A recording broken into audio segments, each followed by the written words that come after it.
အဖြစ်ဖြစ်အားလုံးကလေရင်ပဲတူလေရင်ခန့်အတွင်းသို့ဝင်ရောက်လာချိန်မှာကျန်းပင်ပေါ်မှာသွေးချေရာတွေရုပ်ရက်ပေါ်လာရာကနေစတင်ခဲ့တာပါ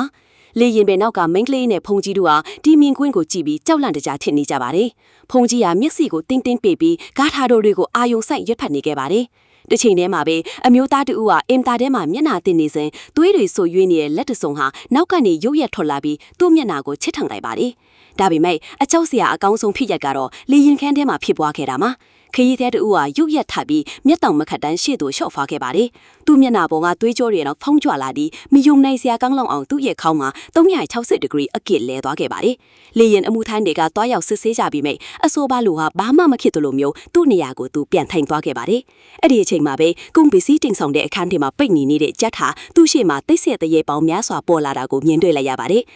ကံမကောင်းစွာနဲ့ပဲသူဟာဂျက်လောက်ကံမကောင်းခဲ့ပါဘူးသူမျက်စိရှိမှာပဲတိတ်ဆိတ်တဲ့ရေပေါင်းများစွာရုပ်ရက်ပေါ်လာပြီးသူ့ကိုဝိုင်းဝန်းတိုက်ခိုက်ကြပါတော့တယ်